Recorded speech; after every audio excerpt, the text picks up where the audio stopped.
வணக்கம் நண்பர்களே, அண்ணாமலை செல்வம் வரவேற்கிறேன். பதிவு பார்க்குறேங்க, சப்ஸ்கிரைப் பண்ணுங்கள், ஃப்ரெண்ட்ஸ் ஷேர் பண்ணுங்கள்.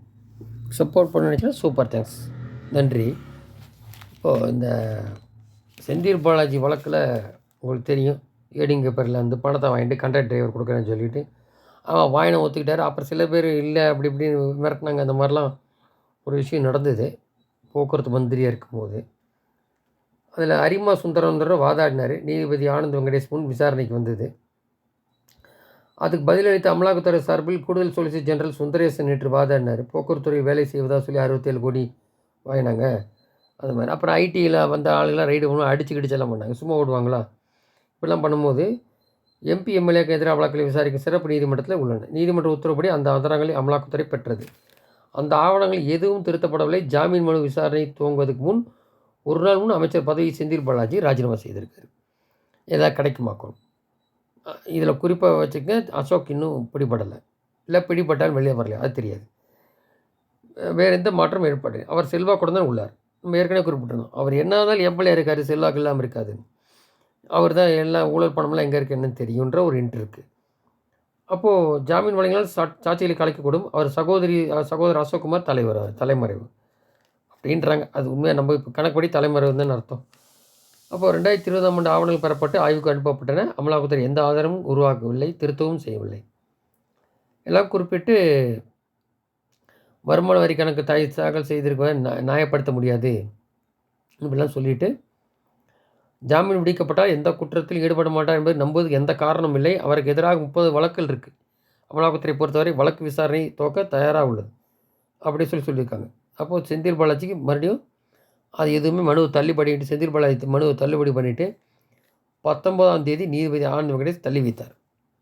இது ஒன்று. நான் டெல்டாக்காரன்னு சொல்கிறாரு. காவேரி நதியில் குறித்த நேரத்தில் தண்ணீர் திறக்கப்படால் இந்த ஆண்டு டெல்டா பகுதியில் சம்பா நெல் சாகுபடி 40% குறைஞ்சிருக்கு. அப்போ காங்கிரஸ் தானே ஆளுது, அங்கே வாங்கி கொடுக்கலாம்ல. அந்த கூட்டணி, அந்த இந்தி கூட்டணி இப்போ செத்து போச்சு வச்சுங்க. அப்போ பேசுகிறதுக்கு மட்டும் பெங்களூர் போனார். அதே மாதிரி தத்தளிக்கும் போது டெல்லி கூட்டணிக்கு போனார். இப்போ என்ன ஆகி போச்சு? இப்போ யார் வரக்கூடாதுன்னு சொன்னார்? இப்போ சொல்லுங்க பார்க்கலாம். இல்லை ராகுல பிரதம மந்திரி சொன்னார், அப்போ சொல்லுங்க பார்க்கலாம். சும்மா வெத்து கூட்டணி, இது திருட்டு திராவிடம். இதனால் மக்களுக்கு எதுவும் நடக்க போகிறதில்ல. அது இந்துக்கள் உணர்ற முடிவு ஒன்றும் பண்ண முடியாது. தமிழகத்தில் திமுகவின் கையாளாதனமே இதற்கு காரணம். கர்நாடகத்தில் ஆளும் காங்கிரஸ் உடனான கூட்டணிக்காக விவசாயிகள் பற்றியோ காவிரி தண்ணீர் பற்றி எந்த கவலையுமின்றி சரியான நேரத்தில் தண்ணீர் பெற்றுக் கொடுக்காமல் தமிழக விவசாயிகள் வஞ்சிக்கிறது திமுக. இப்போ கர்நாடக மாநிலத்தில் காங்கிரஸ் ஆட்சி அமைத்த உடனே போதிய அளவு தண்ணீர் இருந்தும் தமிழகத்துக்கு சேர வேண்டிய தண்ணீரை திறந்துவிட மறுத்து வந்தது. ஏன்னா அவன் தானே டேம் கட்டுறேன்னு சொல்லிட்டு இருக்கான்ல, அது எதிர்த்து இவங்க ஒன்றும் இது பண்ணுறதில்ல. ஏன்னா கூட்டணி இருக்காங்களாம். அந்த கூட்டணி அவன் வந்து 3-4 சீட்டு இங்கே தொங்க வச்சுன்னு இங்கே வந்து என்ன அண்டி பிழைக்கிறான் திமுக. அது புரியாமல் தண்ணி தமிழகத்துக்கு வாங்காமல் இவங்களுக்கு சேர்ந்து இது பண்ணுறது. இந்த பயிரெலாம் கூடி வாடி போச்சு, உங்களுக்கு ஞாபகம் இருக்கும்னு நினைக்கிறேன். அப்போது 40% குறைவான மகசூல் பாதிக்கப்பட்ட இந்த இரு மாநில திமுக அரசுகளே முழு பொறுப்பு. போதிய மகசூல் இல்லாமல் பாதிப்புகள் இருப்பது விவசாயிகளுக்கு அது நஷ்டஈடை கொடுக்கும்னு சொல்லி அண்ணாமலை சொல்லியிருக்காரு. இப்போ அண்ணாமலை பாத யாத்திரை 200 தொகுதிக்கு மேலே போயாச்சு.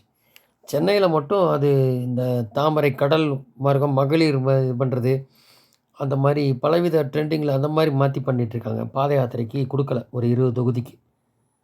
பாக்கி 214 தொகுதி நடந்துருது. அந்த 20 தொகுதிக்கு அவங்க அலோவ் பண்ணல. கடல் மார்க்கமாக அந்த மீனவர்கள் போகலான்னா அதுக்கும் தடை. கடலில் அந்த பக்கம் ஒரு 2-3 கிலோமீட்டர் கடல் ஒட்டி போகலாம் மீனவர்களுக்குன்னா. ஸோ பயம் வந்து போச்சு. இப்போ இந்த தேமுதிகவும் பாமகவும் மட்டும்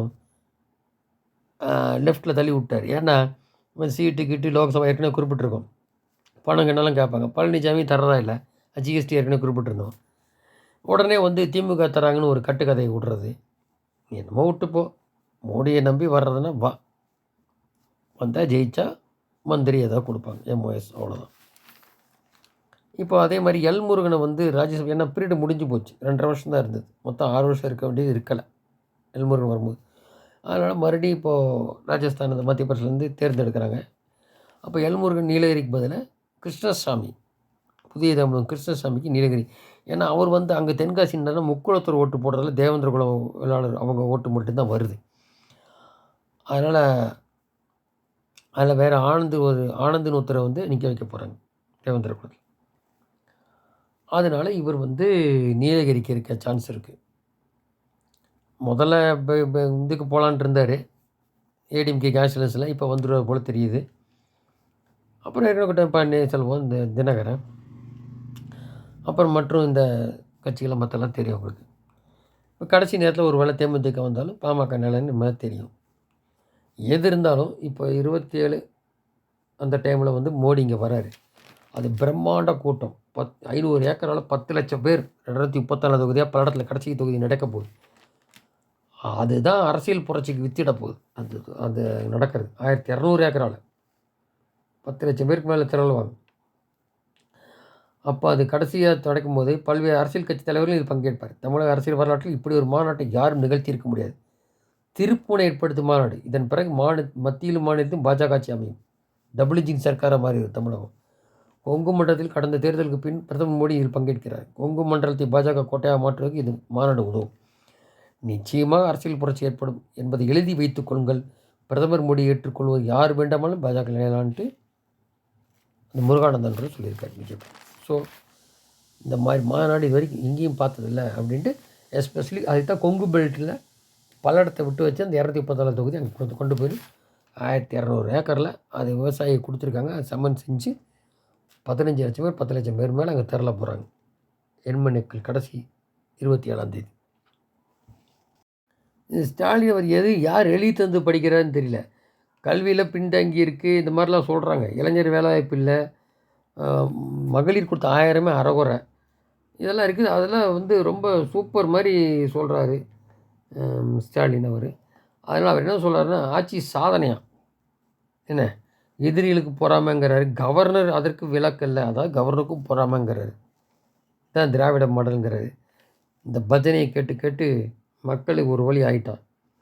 அப்புறம் இப்படி வேறு சொல்கிறாங்க, வடக்கு வாழுது தெற்கு தேய்ங்கிறது மாற்றி சொல்கிறாரு. அதாவது இவங்க தான் மட்டும்தான் வரி கொடுக்குற மாதிரியும் மற்ற மாநிலம் வரி கொடுக்காத மாதிரியும். அது என்ன சொன்னாலும் ஏதோ ஒன்று இப்போ ட்ரெண்டிங் பண்ண பார்க்குறாங்க. அதுதான் பொய்யை முளையிலே கிள்ளி எறியணும்னு சொல்லியிருக்காரு அண்ணாமலை. தெற்கு வளைகிறது வடக்குக்கு சேர்த்து வாரி வழங்கிறதுனா டேக்ஸ் கொடுக்குங்கிற மாதிரி சொல்கிறார். இந்த மாதிரி வடக்கு வளையத்திற்கு தாமே முழங்கினோம், இந்த தெற்கு வளைகிறது அதாவது வடக்குக்கு கொடுத்துட்டு நம்ம வளர்கிறோமா அந்த மாதிரி சொல்கிறாரு. ஏன்னா வளர்ந்துருக்குன்னு நீங்கள் தான் கமெண்ட்ஸில் சொல்லணும். ஸோ கவர்னர் தன் அரசியல் நடவடிக்கை தொடர்ச்சியாக சட்டசபையும் பயன்படுத்தி கொண்டாரோ என்று கருது மகிழ்கின்றார். இவங்க பண்ணதெல்லாம் விட்டுட்டாங்க, சரி அது ஒரு பக்கம் இருக்கட்டும். ஆச்சுங்களா?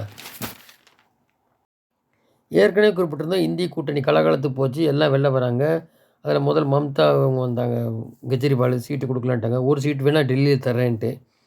நிதிஷு அவர் டிரைவர் முன்னவர் வந்துட்டார்.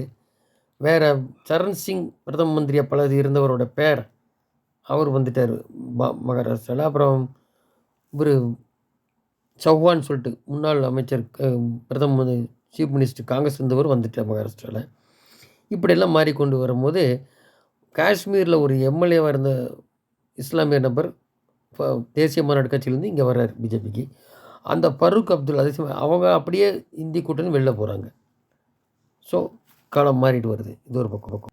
மக்களின் நேர்மையான அரசியல் எதிர்பார்ப்பை இந்த பயணத்தில் அறிந்தேன். சாமானிய மனிதனை மையப்படுத்தி ஆட்சி எதிர்பார்க்கின்றன. எவ்வித லஞ்சம் இல்லாமல் வரி பணத்தை அது மக்கள் பயன்படும் வகையில் இருக்கணும், யாரும் கொள்ளையடிக்காமல் இருக்கணுன்றது இதில் தெரிய வருது. இப்போ குளத்தூர் எடுத்துக்கிட்டால் இவர் என்ன ஸ்டாலின் முதல்வராக இருக்கிறது எம்எல்ஏவா அப்படின்னு கேட்குறேன். என்ன இப்போ அவங்க அப்பா காலத்துலேருந்து இருக்காங்க. ஒரு மழை பெஞ்சால் சொத்தெல்லாம் எல்லோரும் மக்கள் கஷ்டப்படுறாங்க. ஒரு மழை பெய்யாமல் இருக்கணும் வேண்டாம நிலைமையில் இருக்குது சென்னை. பெரிய சிங்கார சென்னைலாம் சொன்னாங்கன்னு சொல்லி வெளுத்து வாங்குறாரு. காரணம் 3 எம்பி வாரிசில் எம்பி அந்த சென்னையில் உள்ளது. அதெல்லாம் நீங்கள் முதல் தூக்கி எறியணும். சாமானியனை கொண்டால் தான். எப்படி பெங்களூர், பாம்பே, டெல்லிலாம் பாருங்கள், எம்பி நம்ம எம்பி இருக்கனால எப்படி இருக்குது, இங்கே எப்படி இருக்குன்றதை பாருங்கள். ஒரு மலைக்கே தாங்க மாட்டேங்குது, ஒரு ரோடுக்கு எந்த கட்டமைப்புமே இல்லை. அதெல்லாம் வேறு மாதிரி மாற்றணும். அதெல்லாம் பாஜக இருந்தால் தான் சரி வரும், ஊழல் எல்லாம் பண்ணால் தான் சரி வரும், நீங்கள் நிம்மதியாக இருக்க முடியுங்கிறத சொல்கிறார் ஒரு பக்கம். அதனால தான் இந்த குடும்ப ஆட்சி ஊழல் ஆட்சியை மோடி குறிப்பிட்ட மாதிரி தூக்கி எறியணும். பல விதமாக கடன், பேங்க் கடன், முத்ரா இந்த மாதிரி கடன்லாம் பல விதமாக கிடைக்கிது. மக்கள் பயன்பெறலாம், பிஸ்னஸ் பண்ணலாம். இவங்க சும்மா 32 மாதத்தில் 2.69 லட்சம் கோடி கடன் வாங்கி ஒன்றும் செய்யாமல் தான் பயன் அடைஞ்சிட்டு வெளிநாட்டில் பதுக்கிட்டு இதெல்லாம் ஒரு ஆட்சியா? காட்சி நடக்குது. ஃபோட்டோ ஷூட் பண்ணுறாருல அதுதான். பாஜக எங்கெல்லாம் பலமாக ஆட்சி அமைந்துள்ளதோ அந்த மாநிலங்களில் மத்திய அரசின் திட்டங்கள் சரியாக சென்று சேர்ந்துள்ளன. மோடி கையில் தமிழகத்தின் சென்னையும் ஒப்படைக்க வேண்டிய நேரம் காலம் வந்துவிட்டது அப்படிங்கிறாரு. இதெல்லாம் உணர்ந்து பண்ணி பார்க்கணும். சும்மா இந்த 7 வருஷத்து ஆளுக பொய்யும் புரட்டு சொல்கிறேன்னு பண்ணிகிட்டு இருந்தால் இப்படியே இருக்க வேண்டியதா அப்படிங்கிறது. அப்போ நன்றி ஜெயந்த்.